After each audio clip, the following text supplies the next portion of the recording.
if you want a nice bush of lavender like this that'll make a hippie girl jealous, well then you're gonna have to follow some pruning tips, because your plants can get very gangly, get too tall, and start to fall over if you don't follow up with proper pruning. So let's take a look. We got a little seedling lavender plant right here, one over there. So you can see as these start to get taller, you're gonna have a couple branches that get taller than everything else. Once this plant's about 6 inches tall, you're gonna wanna start and cut it, top it, keep it bushy, keep it like a little ball. That's gonna help ensure that you have tons of blooms like this once the plant gets bigger. Let's look at one that's a little bit in between these right here. So you can see this plant right here.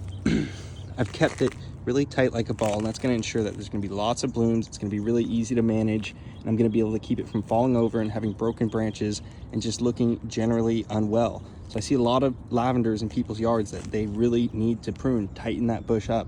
So don't be scared, tighten it up. If you haven't done it in a while, it's gonna make it look a little sparse at first, but if you keep doing this from a young age, you're gonna keep a nice, healthy looking bush of lavender. Look at that. Oh yeah, oh yeah. And have tons of flowers to harvest.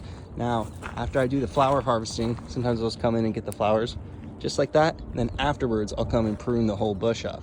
It's good to do a pruning after the flowers are already bloomed or starting to get spent, so that the plant doesn't waste too much energy producing the seed. But if you do let it go to seed a little bit, you will likely get some nice little volunteer lavenders like this that you can dig up and move to a different spot of your garden, or you can use them to replace your old bushes when they finally get spent.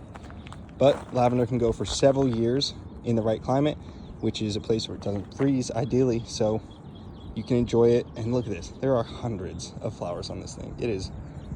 It's crazy. Yep, so there you go, lavender bushes.